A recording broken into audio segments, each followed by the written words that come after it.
So let's get started. Again, a very, very warm welcome to all ocean lovers that are here today with us this afternoon for the Ocean Forum. My name is Laura and I work at IUC UNESCO as the Stakeholder Coordination Officer at the Ocean Decade, and it's a real pleasure to be here tonight. First of all, I would like to really extend my big thank you to the German Ocean Foundation for inviting me and for organizing this great panel. We have 11 amazing speakers who will tell us all about their expertise and about their projects. So we've got quite a packed program, and to make sure that we keep things on track, just a few ground rules. We have 5 minutes for each keynote. There's a little monitor here with a timer, so for all the speakers, please make sure to stay in time, and I will join you on stage, and when that's happening, then you really know that it's time to wrap up. For all the others, I also encourage you to stay until the end because we have the opportunity for networking and drinks after the forum ends, just over there on the Love Your Ocean stage. So really, a warm welcome to stay until the end and to use this opportunity to network with all the speakers. Today's forum is in the light of the United Nations Decade of Ocean Science for Sustainable Development, running from 2021 to 2030, a decade targeted to help implement the Sustainability Development Goal number 14, Life Below Water. But, of course, all the 17 SDGs of the UN Global Sustainability Agenda are deeply interconnected to the ocean. The aim is to bring together scientists, governments, businesses, and NGOs to unlock the science we need for the ocean we want. We're now halfway through this journey, and looking to the next 5 years and beyond, the challenges before us are still immense. Climate change, food insecurity, pandemics, natural disasters, economic crisis. As the Love Your Ocean initiative over there on the exhibition floor highlights, the ocean is part of the solution to all these challenges. We must protect and care for it in order to realize its full potential. Today, you'll hear from speakers already driving those solutions. So let's be inspired by their work and move forward together with a shared commitment to action. To kick things off, I would like to invite Marius Berlemann on stage, who is the CEO of Messe Düsseldorf. Thank you for being here.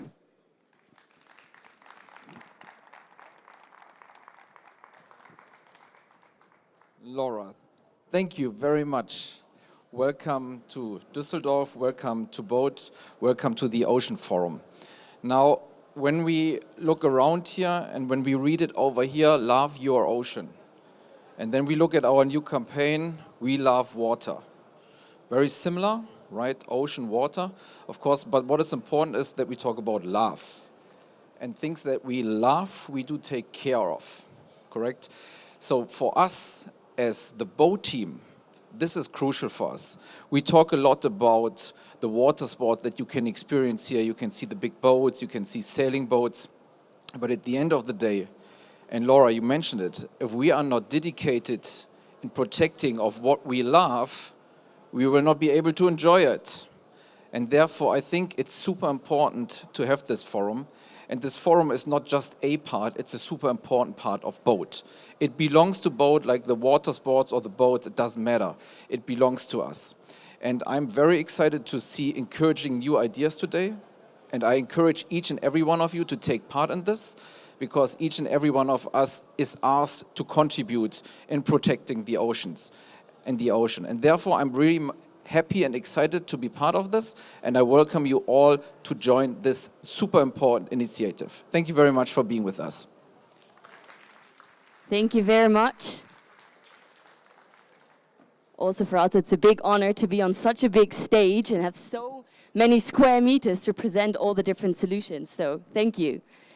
Let's welcome our first speaker, Emily Penn. She's the founder of eXXpedition and ambassador of the Love Your Ocean initiative. Emily is a long-standing partner of both Boot Düsseldorf and the German Ocean Foundation. She has been at the forefront for ocean advocacy, particularly in the topics of ocean plastic pollution. So, Emily, we're thrilled to have you here again, and let's kick things off.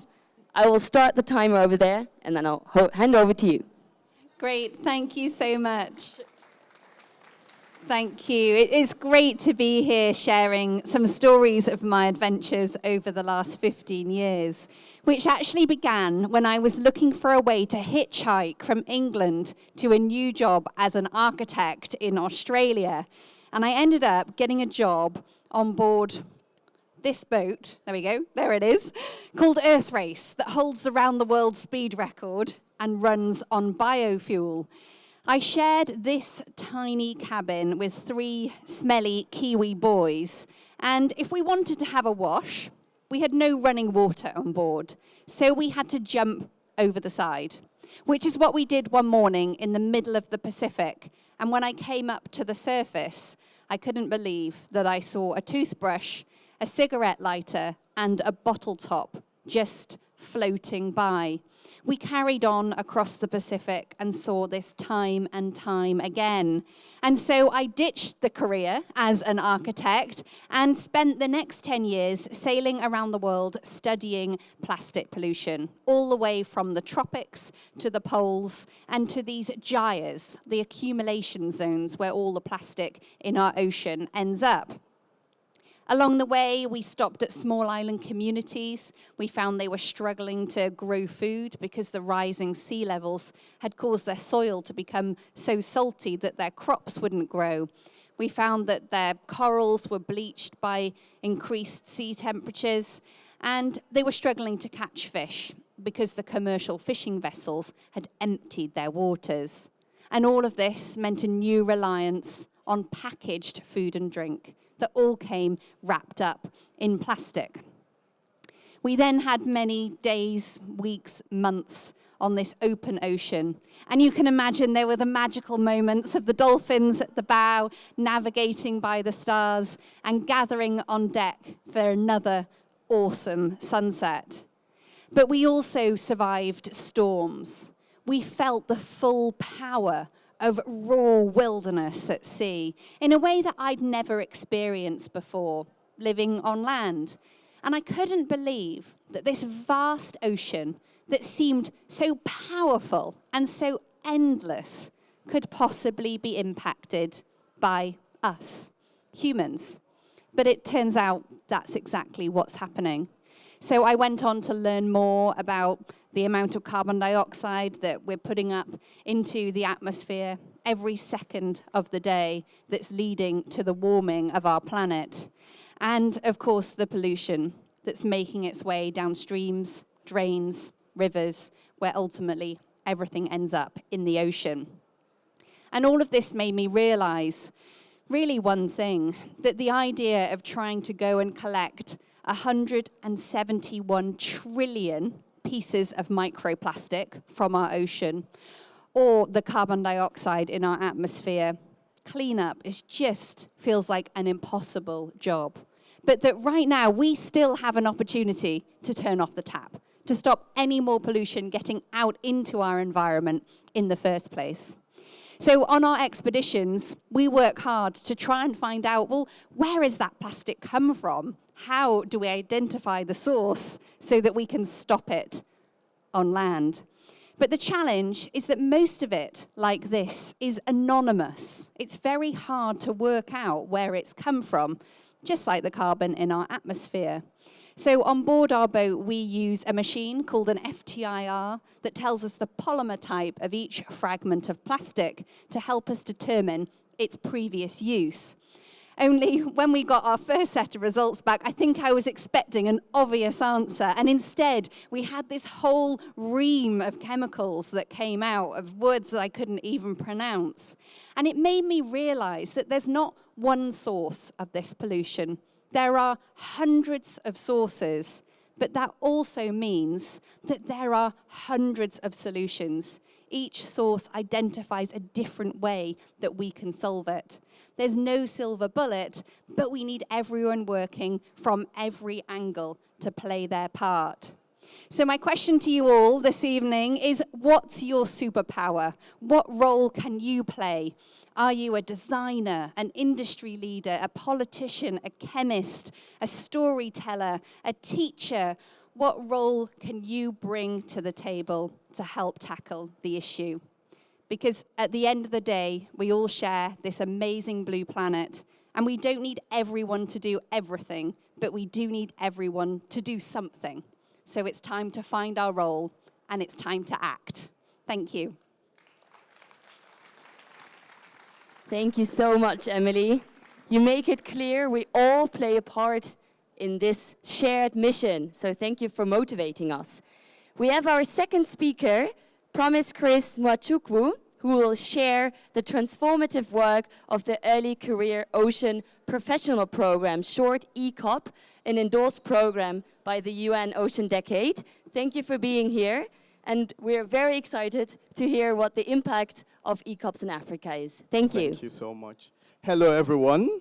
My name is Chris Nwachukwu, and I'm here to present the transformative work that ECOP Africa has been doing, which I tagged changing the tides, what ECOP Africa is doing. Actually, when I was very young, my father, with his very deep, my late father, with his very deep Nigerian voice, was like, one day, because I did very well in classes, so he saw my result and was very happy. And he told me, Dara, today you are going to go to the ocean. And I was like, wow. I started dancing like a very young, excited African child. And when I got to the ocean, I was really marveled at the wonders that the ocean had.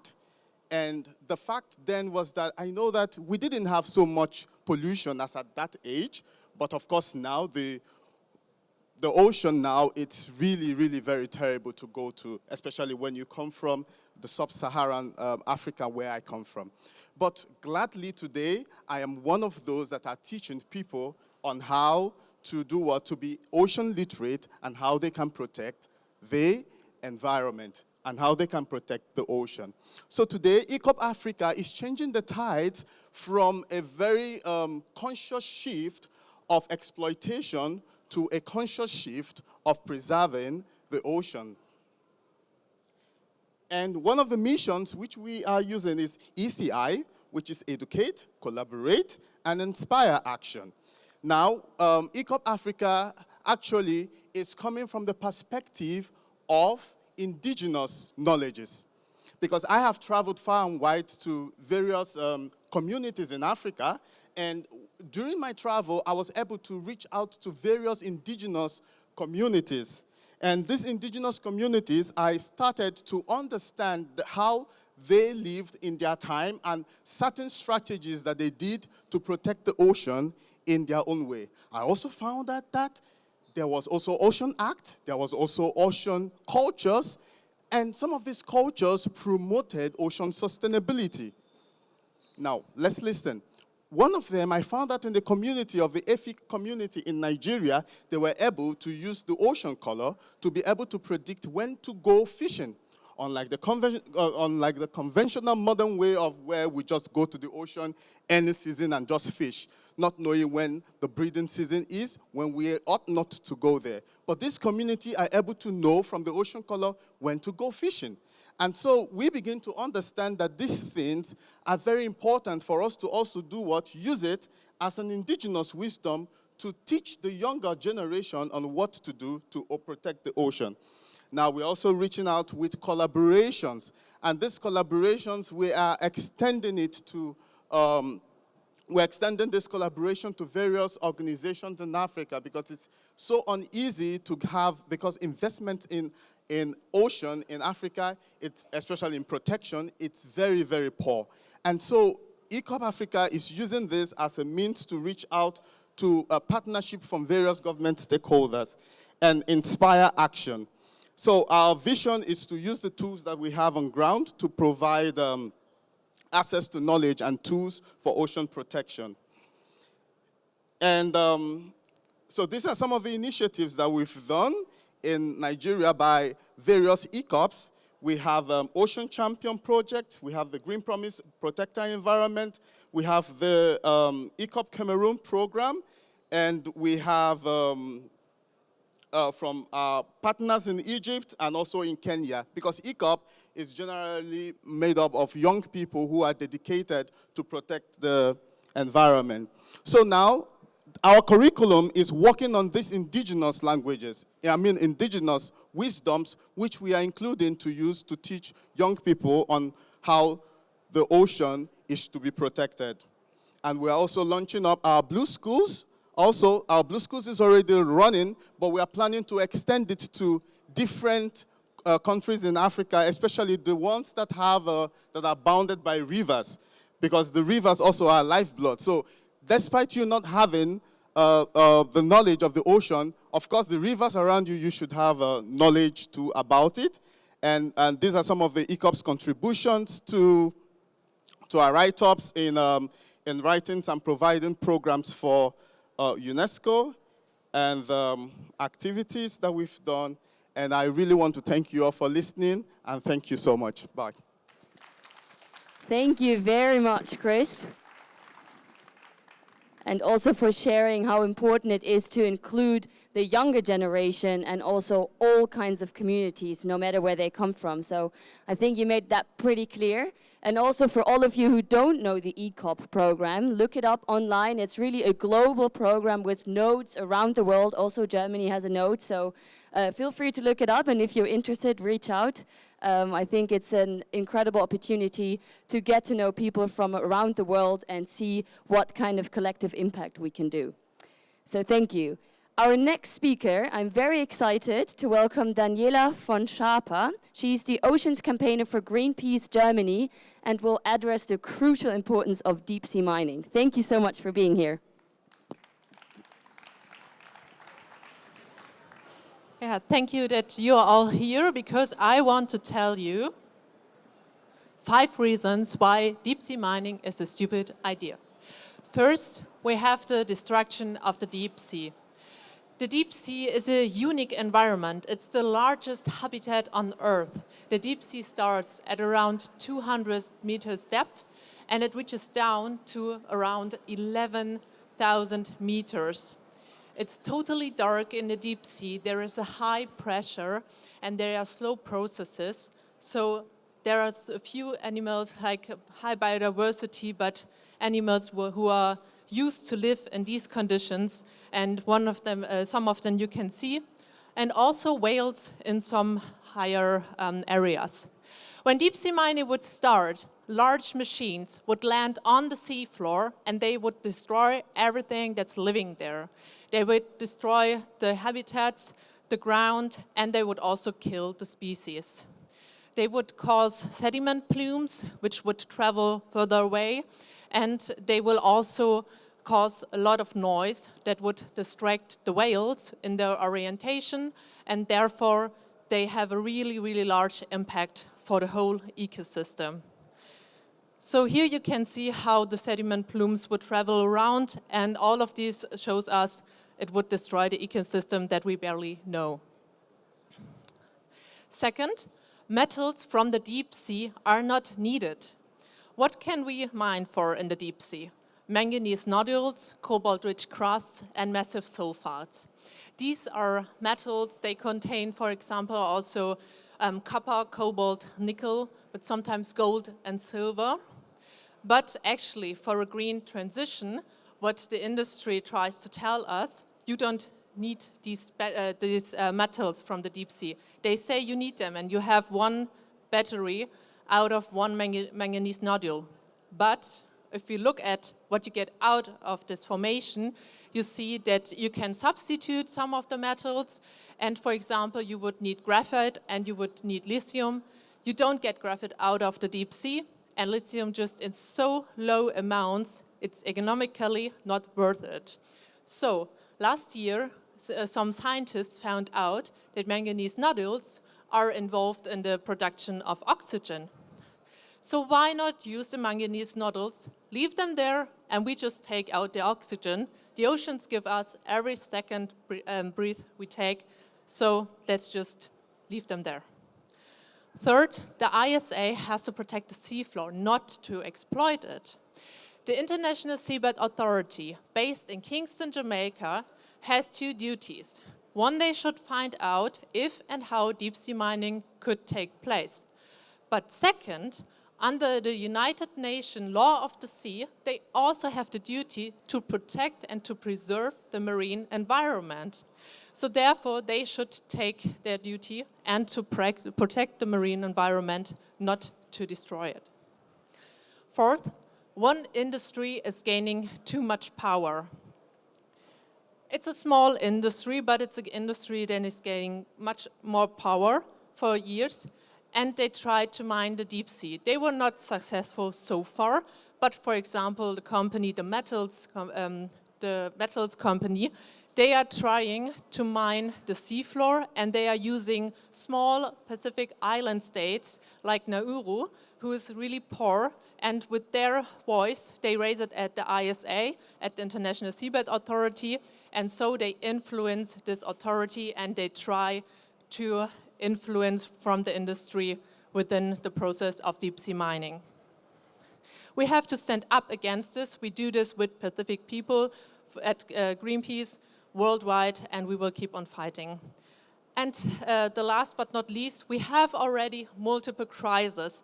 The oceanings are in a really bad state. We have climate change, we have overfishing, shipping going on. We have pollutions, the exploitation of oil and gas that was really heavy in the past and nowadays. We should just protect what's down there and not destroy the deep sea. There is hope. Already 32 countries worldwide saying no to the start of deep sea mining. And I hope that also you will raise your voice for the protection of the deep sea. You can sign a petition and demonstrate against deep sea mining. I would be really glad if you do so. Thank you for your attention. Thank you very much, Daniela. I think it's pretty clear how important this message is. Just to point you to Greenpeace over there, go and sign the petition. We all need every single voice to say no to deep sea mining, especially with the international discussions going on at the International Seabed Authority. So thank you for highlighting this. Our next speaker is Professor Dr. Andreas Fath, CEO of H2Org, who will introduce us to the groundbreaking technology for wastewater treatment. I've never heard of this, so please enlighten us. We're all ears. Thank you. Thank you for the chance to explain your new technology. In the same way I reached by swimming the rivers, the ocean, in the same way, oh, I need a spotter. Not only myself, but other substances reaches the oceans too. And this is just an extraction of chemicals which reaches the North Sea or the Black Sea if you go to the Danube. You see there a lot of substances, 128 exactly here in Düsseldorf at the Rhine, which reaches the North Sea. And if you calculate the amount, I give you an example. For example, benzotriazole, which is an ingredient in our dishwasher taps. This is by 40 tons a year, which reaches the ocean. Or sweeteners, artificial sweeteners. This is 100 tons a year, which reaches our oceans. And that meaning, this word sweetwater gets another meaning, I would say, 100 tons, which has a higher sweet taste than natural sugar, for example. And I said it's only an extraction. I collected these samples with this membrane you see here on the leg, so 128 substances diluted, but the solution of pollution is not dilution. At the end, these are tons per year, which has a high impact on biodiversity. We know this effect. So I survived by swimming the river, but I'm a bigger organism than the small organisms in rivers and oceans. They are affected by these pollutants, by these eternity pollutants like PFAS. So how can we deal with this?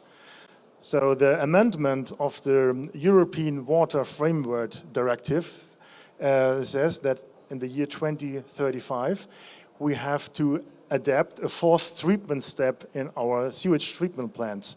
And this actually is based on active carbon. And if you bear in mind that, I give an example, in Mannheim, they use this in the fourth treatment step, 1 ton of active carbon to get rid of these substances, that they no longer enters our rivers and our oceans. Here you see the examples. If you calculate the amounts here, this is 1,000 nanograms. This means 100 tons a year. And benzotriazole, this is about 40 tons. So let's have a look at a new technology which maybe helps us, because if you use active carbon, at the end of the day, you have to combust active carbon. And if you use 1 ton a day, you combust 1 ton a day. This produces 3.6 tons of carbon dioxide. So there's an electrochemical way using electricity produced by light. So you produce green hydrogen on the cathode. Here you produce hydrogen on the cathode. And on the anode, on the other side, you decompose organic pollutants. You mineralize them. This has already been done with perfluorinated tensides. And on the other side, you produce hydrogen. So you kill 3 birds with 1 stone. You clean water by electrochemical device. You produce cheap hydrogen, and you reduce carbon dioxide production because you reduce the amount of active carbon which you have to adapt on your sewage treatment plants by the year 2035. This has already been done in industry. This is a production line where this tube reduces perfluorinated tensides. And it works in a small scale amount. So you see here on the left side, this is sewage water from the sewage treatment plant, very ugly, turbid. And after several minutes, you clean the water. You see this on the data above. All these chemicals like diclofenac, metoprolol, these are chemicals which we release in our sewage treatment plants. So that's maybe a new concept to clean our rivers and to clean at the end our oceans, to save our oceans. Thank you.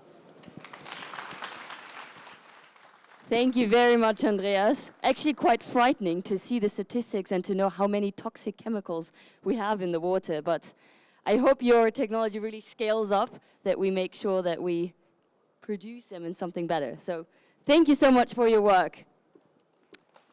Perfect. Now we have our next speaker, Selina Ernst. She's a research assistant at Octopus Intelligence, and through her interdisciplinary work, Selina combines biology, technology, and AI to study octopus behavior and communications in both natural and controlled environments. So I'm sure I'm not the only one who's very curious to hear much more about these creatures. Thank you for being here.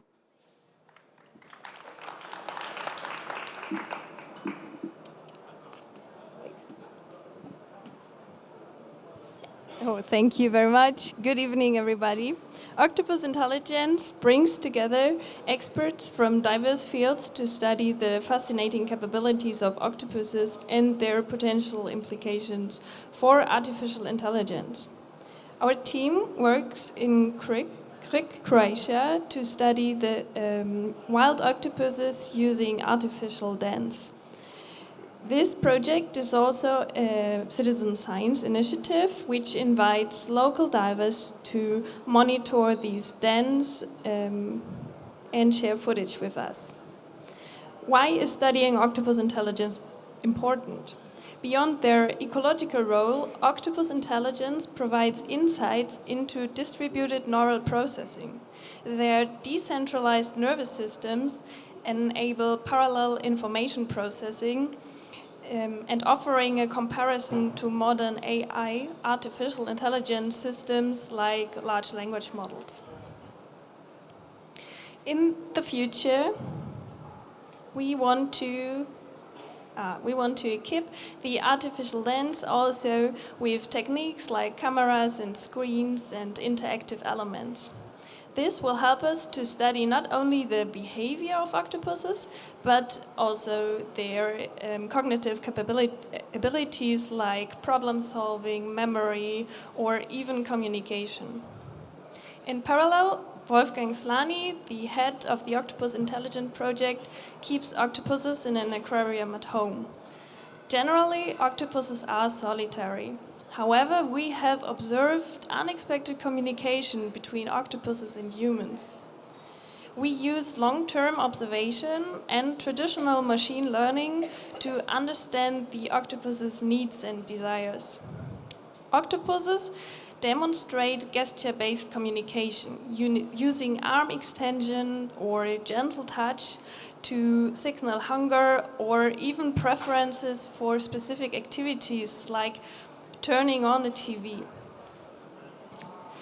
We have also observed emotional expression, such as change in skin color or gentle touches, which may show emotions like gratitude. And lastly, octopuses engage in games. They actively start playful interactions with their human companions. We capture extensive video footage from both the aquarium and the artificial dens in the wild.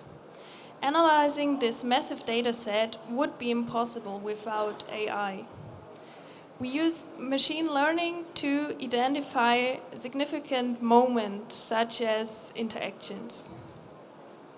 And additionally, we are exploring ways for octopuses to use AI-driven systems. For instance, an octopus in the aquarium could learn to control devices by signaling its intent, reaching toward the black screen to request that the TV be turned on.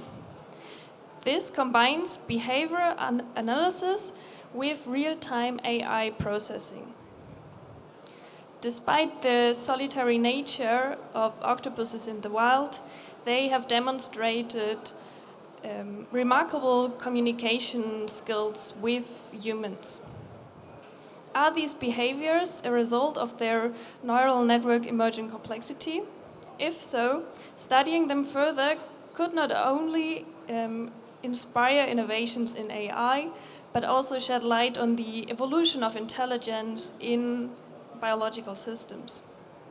If we, humans, learn to understand octopuses and other animals, if we can play with them, we will build relationships. We would naturally want to protect them and their environment.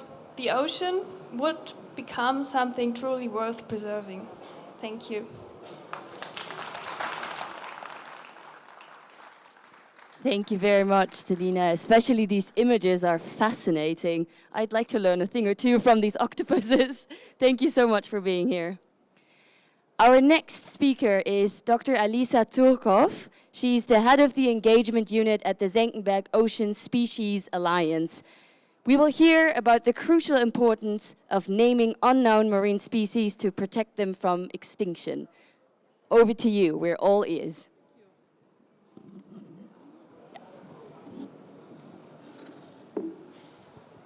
Yeah, thank you very much for the introduction and welcome everybody to the Senckenberg Ocean Species Alliance. I have been asked many times today if we are those guys located in Wilhelmshaven. No, we are not. We are located in the Research Institute and Natural History Museum in Frankfurt. And how that makes sense, I will explain you tomorrow at my talk at 1. But today I'm going to introduce our project to you. Yeah, and here are some facts we are dealing with. So first of all, an estimated number of 90% of all marine species are still undiscovered, meaning we have almost no idea what actually lives in the oceans, especially in the deep sea. And we estimate that 91% of these species are invertebrates, like sea stars, snails, polychaetes, jellyfish, all these animals without a spine. And yeah, we all know here that the climate change does not stop in front of the oceans. In contrast, these species without the spine, the invertebrate species, are especially vulnerable to changes in their habitats. So in other words, marine invertebrate species are dying out before we have discovered them, before we have even given them a name. And the question is, our project is dealing with is how can we protect something that we don't know? Our motto is Discover, Protect, Inspire, and that describes perfectly what our solution to this project, to this problem is. So first of all, discover. What does this mean? We are developing a taxonomy service that describes species in a really, really fast manner. So normally, the species description process takes 20 to 40 years, not because it's so complicated, but because the researchers who are able to do taxonomy usually focus more or have prioritized more other research. So basically they lack in time, they lack in infrastructure or financial sources, for example. We are doing this really, really fast because this is the only thing that we do. We're doing it fast and we do it in a high quality. So providing the service also to researchers from all over the world, so they can send us they can send their species and we describe and name them for them. Leading to the result that the number of known species grows. And this brings me to the protect part. So what do we do with these names? We work closely together with the IUCN Red List, which is the biggest red list in the world. And the species that we describe, we then assess for the red list. And also we assess many more other species and also their endangerment status. And I think many of you know that the red list can be used as a tool for communication with political decisions, for example. A basic example, you want to build a hotel at a beach where a rare species lives, then this is your argument against it. Or also, for example, for deep sea mining, we heard it today, we assess species in hydrothermal vents, which are prone to be deep sea mined. And the third part of our project is the inspire part, because we believe that we can only achieve our goals when we communicate to the world, when we share the fascination for these invertebrate species, because mostly people think about dolphins and whales, which are also, of course, really nice, but there's almost no attention to these invertebrate species. And we reach out to the world, we show the beauty of these species, but we also want to talk about political topics like deep sea mining again, and plastic pollution, and many more. Yeah, we have it in the name, Senckenberg Ocean Species Alliance, but what does it mean?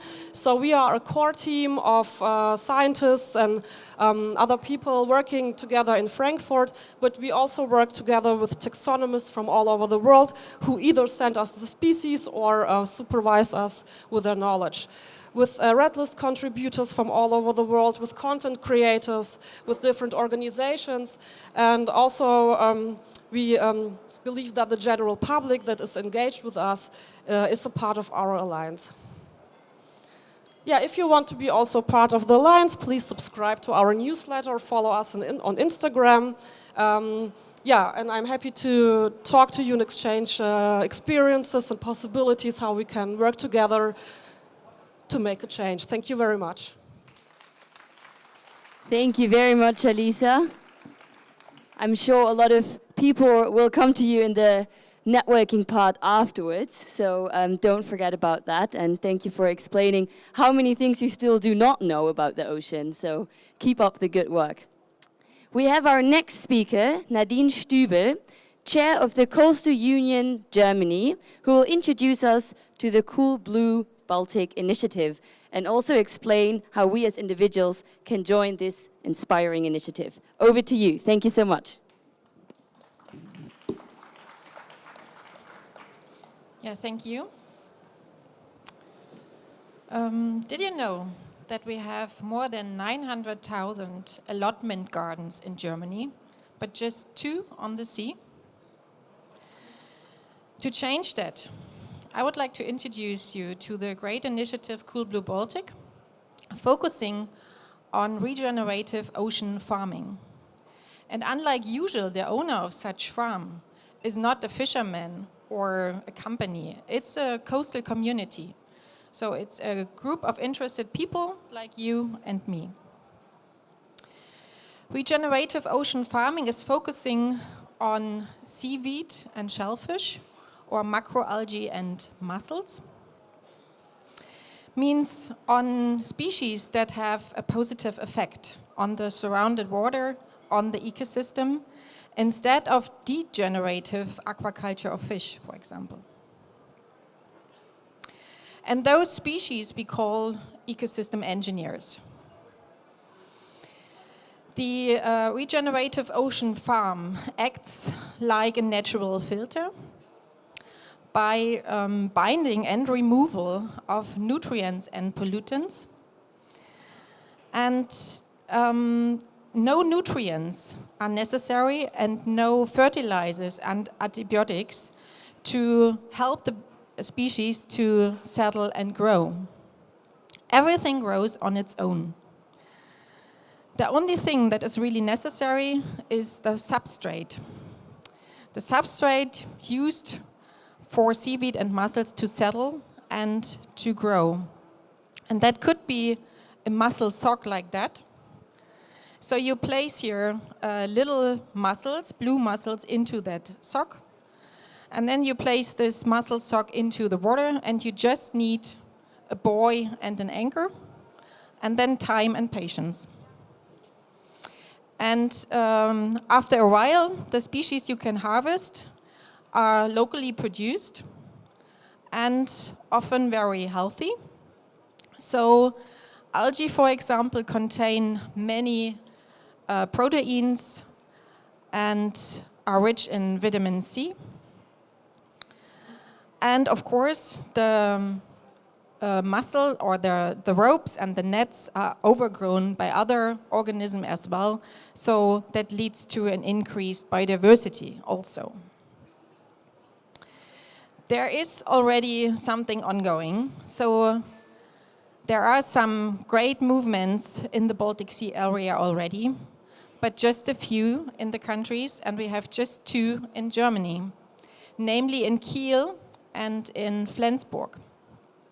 In Cair, a little marina is used, but just in wintertime. When the boats are out of the water, the jetties are empty. And that space is used for ropes between the jetties. And on that ropes, little algae can grow until the end of March. Then is the harvesting time. And that happened last year for the first time in Cair, and that was a real great success for this little sailing group. So they use the space they have. But the pioneer of the whole thing, the regenerative ocean farming, comes from Denmark. It's a little NGO, Fath, has realized more than 30 of those little gardens along the Danish coastline. And the people come there to look after their species, to harvest them jointly, and to pass their knowledge to the next generation. So they invite children to their spots, and children can learn how to, or what it means to produce food in the marine system without damaging our ecosystem. And they also learn to work outside in the nature, and that marine food can be tasty and not disgusting. And the most important thing that those regenerative ocean farming can bring us is the community and the linkage between the marine system and the humans.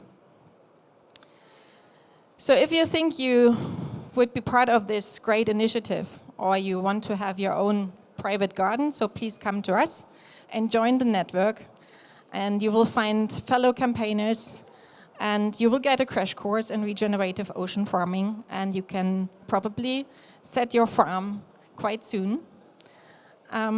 So thank you for listening, and if you need more details, go please to coolbluefuture.org or ask me. Thank you. Thank you so much, Nardine. Like Emily said at the beginning, there are hundreds of solutions. So thank you for explaining one of the potential solutions and also how we can all participate. We're going to stay in Denmark with our next speaker, Nina Tölke. She's a research assistant at the Center for Electromicrobiology at Aarhus University. Nina is going to introduce us to cable bacteria. Yeah, we've heard right.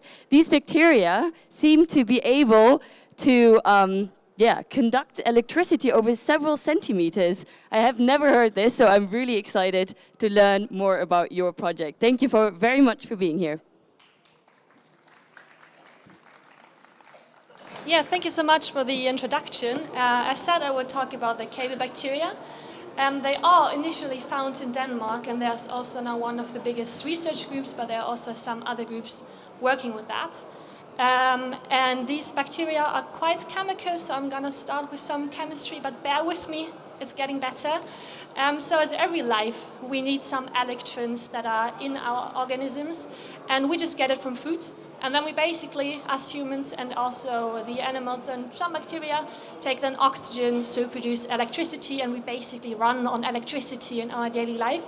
And the cable bacteria do the same. They have their food, they have the electrons, and they produce electricity. But the special thing about them is that they have quite the distance between the electron donor, so the food where they get the electrons from, and the electron acceptor, in this case oxygen, where they can put the electrons on, because they use the electrons, have it in their metabolism, but then at some point they need to get rid of it. And they do that by having some cultures, some colonies that form strings, and they can be several centimeters long. However, they're still bacteria, so they're still quite small, and they only have the diameter that is 1/10 of a human hair. So when you try to see them under the microscope, you can see the strings when you try to pull the sediment, but you wouldn't be able to see a single cell of this colony. And here we can maybe see again like a bit more the different cells in the colony. And what they do now is that they do the connection between the sulfide-rich, so in this case the food sediment and the oxygen. And it's pretty nice how they are built, because they can then really conduct the electrons like a cable through the cable bacterium, through the filaments. And here you can see how they are built up. So we have the cells that are encapsulated in these filaments, and they even have a current density similar to copper. So of course, when scientists found out, oh, we have bacteria that can conduct electricity, this is something new, this is something exciting, they were wondering about how to use that, and of course also how to study that further. And here are some chances I brought with me to show them to you that cable bacteria could be used in the future, and that are extensively researched on currently in the different groups working with cable bacteria. And one of the maybe, easiest idea to maybe come to connect with are renewable energies, or electronics rather, because when we have all these electric devices, we of course also need some materials we can use to actually use them. And these cables that are bioproducible, biodegradable, and also from a more environmentally and human-friendly source, we have the theoretical potential to maybe transform our electronics a bit and have a bit better electronics. The second one is now more chemical again. I'm trying to make that a bit short. I do like chemistry, but it's understandable. Maybe not everyone is. So when we are in rice fields, we have a quite big methane emission, and methane is a really big reason for climate change. And of course, we don't want to have methane emission. And if there's a chance to have less methane emission, we should definitely look into that. And it was seen that, at least in the lab, cable bacteria were able to reduce methane emissions in the sediments of rice fields, because they could help other bacteria that are in a fight for the food with the bacteria that can produce methane, and therefore win over the methane producers and then have less methane in general. They're also quite nice for seagrass. I don't know if you had the chance already to look at our beautiful seagrass aquariums right over there. There we have some pretty healthy and pretty seagrass from the Baltic Sea, and they also really have a benefit from working together with cable bacteria, because they get rid of the sulfide, what is also quite toxic, not only for them but also for us. I don't know if you have If you've ever smelled like this rotten egg smell, this is sulfate, and we're super sensitive to the smell because it is quite toxic. And this is also the same for seagrass. Also, for oil consumption and degradation, we could see that bacteria was quite helpful with that because they also increase the combustion of oil, so there's also the potential to use that. A short outlook, as I said, we have these filaments. However, there's not that much knowledge. There is knowledge, but there should be more knowledge about how these fibers are actually built off, because we only know the elemental parts of it, and there's also not that much known yet about where they come from and where they live. And with that, I want to thank you for your attention, and I'm grateful to be here. Thank you. Absolutely mind-blowing. Who in this room has heard about this for the first time? Raise your hand. Oh my God, yes. You see, very, very impressive work. So I think the next lecture, we're gonna invite you, but then for a full hour because all the chemistry was a bit too fast and too complicated. Thank you so much. We're flying through these panels and through the keynotes, but we do have 3 left to go, so bear with us.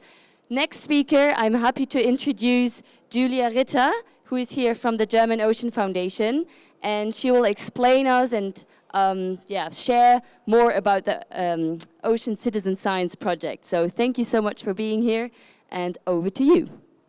Thank you very much. Thank you, Laura.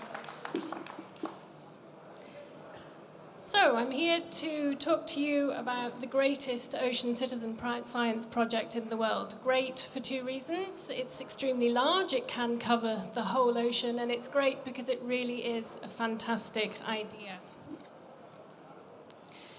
Looking at the UN Ocean Decade for Sustainable Development and their 7 goals, the German Ocean Foundation came up with a number of projects that have been endorsed by the IOC.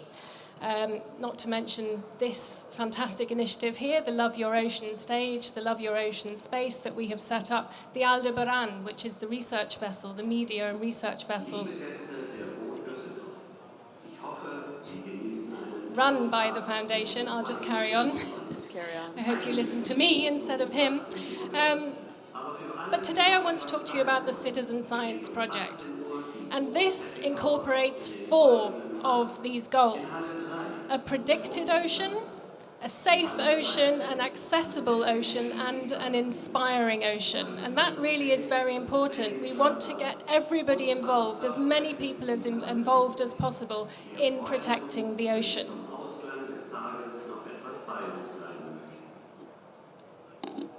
The idea is simple, and that's what makes it so brilliant. There are millions of people who are out there in playing sports, involving themselves in sailing, in diving. They're out on the water, in the water, under the water every single day, and we can use them, we can get them involved to collect data. We want to engage as many people as possible in this citizen science project. Now, citizen science projects are a powerful tool not only for the collection of data, but they also help ocean literacy. Because if you're involved in a project like this, you get to talk about it. You collect your data, you talk about it to your friends. The educational element is important, and the community engagement. And that's the plan, that's the line. Now, why do we need this ocean data? What we're looking for is data on temperature, sea surface temperature. We all know that the ocean is in a very, very sorry state at the moment. We know that it's very, very hot, that there are heat waves that are more and more, that are happening more frequently, that they're more intensely. More than 90% of the excess heat is being taken up by the ocean. And so these sea surface temperature data sets are important to collect them for climate modeling, for forecasts, for scientists, for policymakers, and for government officials. We have a lot of data that's being collected by satellite, by Argo floats, by gliders, by research vessels, but they are expensive and they're offshore. What we can do with citizens, we can get the coastal data that we need.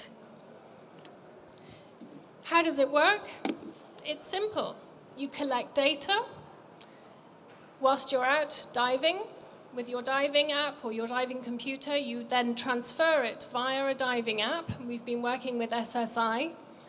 And then the app is then, the data is set to the app, and then that gets transferred to the European Marine Observations and Data Network. And they make it available to the scientists. So it's a question of collecting, of transferring, and of using data. And the wonderful thing about it is that you don't need to do anything special. All of this data is being collected anyway. About 95% of divers are using dive computers. The depth, the temperature, the location, and the time of your dive is automatically logged. All you need to do, it goes via the app, and that's it. It's so simple, and that's what makes it so special. Now, what does eModNet do with that just shows you the system from the diver to the app, to eModNet, and then out to citizen scientists and policymakers. eModNet takes your data,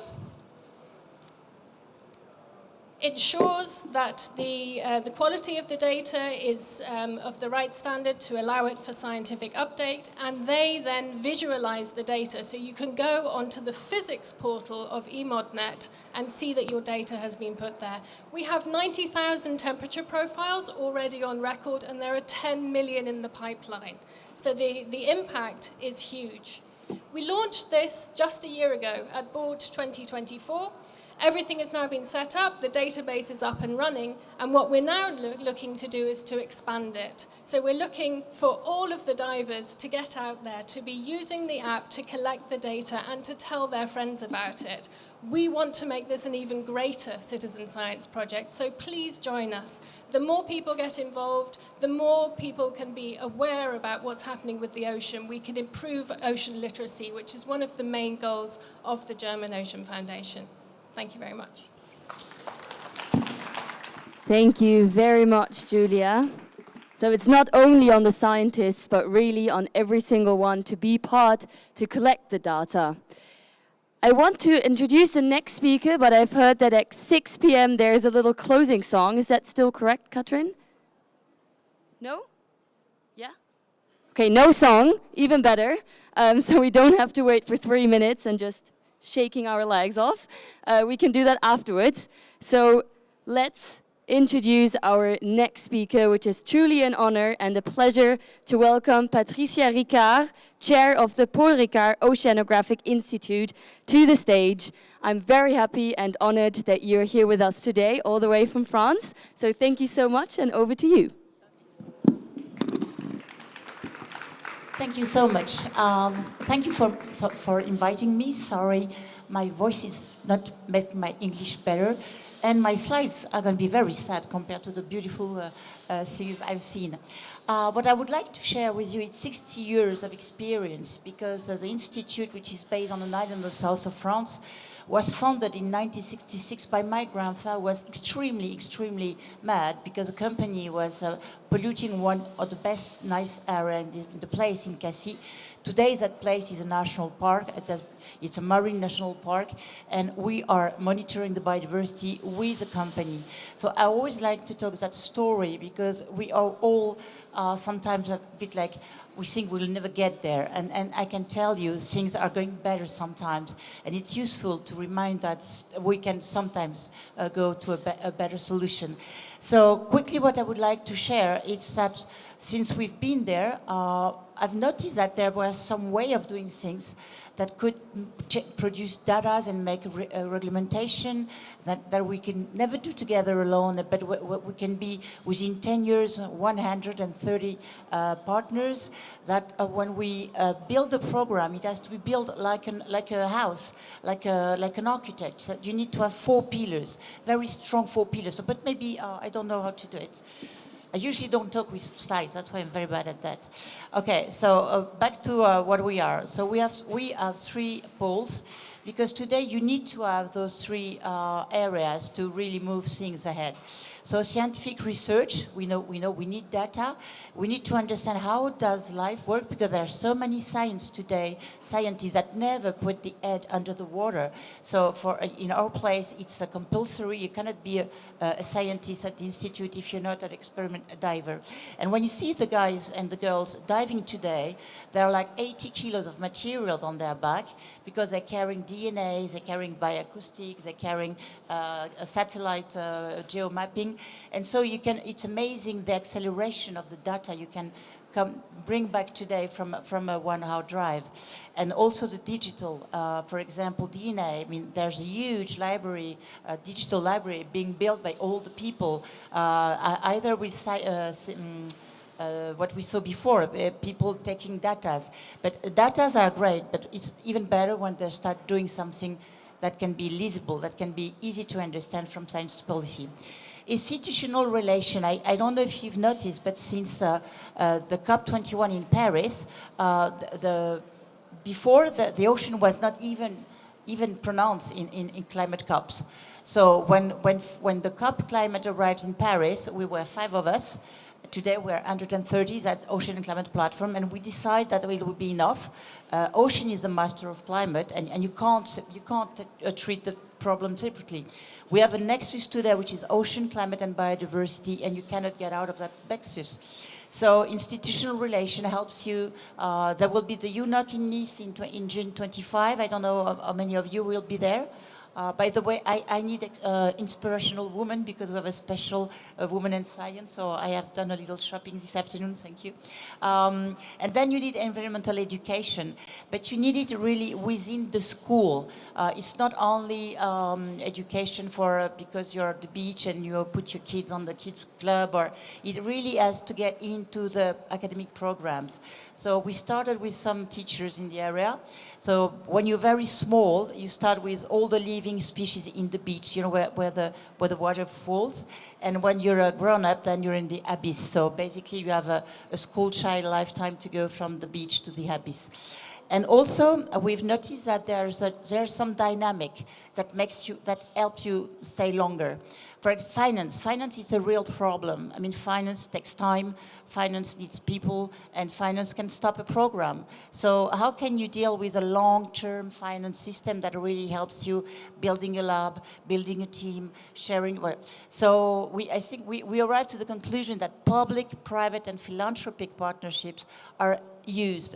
You need to have a different source of financing. If you have private financing, you can then go and have public financing, because sometimes they ask you to have some private funds, so you can go and have for public. And then philanthropic, that's my favorite. Philanthropy has to really accelerate down here in the world, because philanthropy is more than money. Philanthropy, it's time, because philanthropy doesn't ask you for heavy reporting or heavy business plans, or they just don't they just help you. Philanthropy is network. Philanthropy is enthusiasm. Philanthropy is support when you're a bit down. So we need to have more philanthropy. Look at the art. Nobody questioned the fact that the artists are having philanthropy. Why don't scientists get to more philanthropy? So we need to have blue philanthropy. The other thing is we need today, we have a lot of data, we have a lot of science sleeping in reports, in libraries, in computers, but we need solution-oriented system. We need to use that science to give solution, to give models, to give how can we make it. And then we need to disseminate this knowledge, all the skills and ability. And there's a little dynamic, we call it the magic square, the golden square. When you start your program, or when you start a project, make sure you've got 4 pillars. You need to, of course, you need science. It's impossible to do it without science. You need to have NGOs, civil society, but also unions. You know, unions in companies, they're very strong, they're very organized, and they can be a push or a stop if you don't bring them in the beginning, if you don't explain them that breakthrough innovation can be good for the planet, that can make new jobs for tomorrow. But people need to be informed, and the best way to inform people is to start thinking from scratch with them. And then you need the private sectors. If we don't have the private sector, if we don't have the company, we will not change the mindset. We will not change the way they will look at. I was yesterday talking to an economic chamber. When they said innovation, it's always technical, financial and technical and computer. They can't even imagine that the living is amazingly inspiring. Bio-inspiration, bioremediation, biomimicry. Look at those electric bacteria. Look at that octopus. I mean, why economic people cannot see the beauty and the cleverness and the roadmap in the living systems? I mean, they've been there for 3 billion years. Come on, they've done their sustainability test. Let's follow them. Oh, it's done. I'm sorry. Okay, so, well, I'll be there for the network. So if you need more time, I will be glad to talk with you. Thank you for having me. Thank you, Patricia. I think it's quite encouraging to see, on the one hand, it's crazy to see it took such a long time to really bring the ocean into conversation, but still very encouraging to know that you have been doing this for so long. And I think this also motivates us to keep doing what we're doing. So thank you for coming. And our next speaker also is within this whole environment for a very long time already, Frank Schweikart, the founder of the German Ocean Foundation. It's a pleasure to welcome you on stage as well. Over to you. Thank you so much. Yeah, thank you, Laura, and thank you, all of you, for coming tonight here to the Ocean Forum. And I'm very happy that so many passionate speakers and it's such a passionate auditory is here. So I want to bridge the gap between finance and science to policy, because this is what the German Ocean Foundation also is doing. So we are not a typical NGO saving the oceans. We try to bridge the borders between science, society, and policy. So our mission is to create synergies, and that's what you can see on the Love Your Ocean booth. And I'm very happy you came here to make a strong voice for our ocean and real action.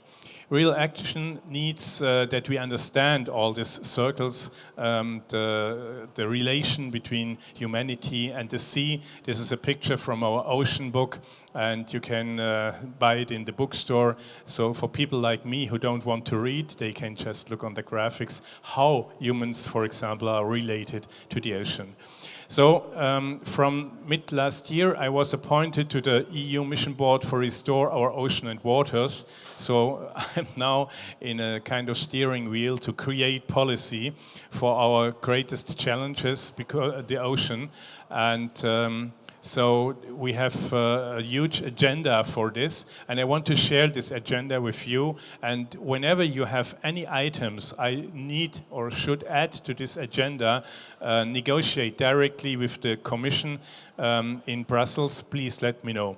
First of all, we need to raise awareness, promote the ocean awareness, and implementing the Venice Declaration of IOC UNESCO. Maybe you don't know this really great paper which was released in Venice last year, and we want to work on it with all our projects, and I invite you also to do this. Secondly, to transform to a sustainable blue economy. So, you know, there are really bad economies and on the ocean, and we need to maybe go back a bit and find and close the circles, the economic circles and the circle of materials and biological circles, and transform a sustainable blue economy, because the oceans is the biggest field we have in the world. It's twice as big as the green or the land on this planet. So we are on a blue planet, and I think it's our responsibility in the developed countries and countries where we have huge knowledge about ocean science to make this to lead this transformation. And we need to enforce and continue the Marine Strategy Framework Directive. You know, it was always postponed and postponed. Yes, we don't have good quality of waters and oceans, and we don't have to stop this. We need to work. We need to follow up this political agenda. And we also need to implement the goals of the United Nations Decade for Ocean for Ocean Science for Sustainable Development. That's what we're doing here and what we all do with our projects at the moment. And we also have to take serious the protected status of marine protected areas. You know, the discussion, for example, which started in Greece after our ocean conference, when Greece say, okay, we start to forbid the deep sea dredging of deep sea fishing in the national parks. It was forbidden, and it's also forbidden in Germany, and it's not acceptable that there is any kind of fishing activities in national parks and marine protected areas. Then we have to restore marine ecosystems, for example, seagrass, so we have it on our booth, and we have to we have to demand for zero pollution for clean waters and oceans. So if we don't follow this rule, we cannot restore the ocean. And we also need to focus on traditional and indigenous ocean knowledge and culture. We have a lot, but we don't follow up. We need to transform of environmentally harming European subsidies to sustainable subsidies. So it's not acceptable that we put millions of euro to a really harming fishery industry, which is not more than a financial construct and destroying a lot of environment and destroying a lot of human behavior, for example, in Africa. So we don't need to question why these people from Africa come to us, because we have the wrong policy and we need to repair it as soon as possible. And maybe you know, at the moment we have a new commissioner in the European Union for the Mediterranean, because they understood that the Mediterranean, the Black Sea, the Baltic Sea, they are so special and we need special programs for protect them. Also, Mare Mundi is working very intensively on this. Also strengthen European national and marine policy. That's what I'm on the agenda. Strengthening ocean awareness in Germany is on the agenda of the German Ocean Foundation on different roles with different projects you can see on our booth. And then I want to showcase that everything in the environment is a biological circle. And that's where I'm working on policy to bring this biological scientific circles to policy. And if you would like to help me, it's a pleasure, and thanks a lot. Thank you very much, Frank. I think your presentation made pretty clear that it is truly inspiring to witness the incredible work that the German Ocean Foundation is doing, and it goes way beyond just the Love Your Ocean initiative. So thank you very much. A huge thank you, of course, to all the speakers for sharing your expertise, insights, and passion.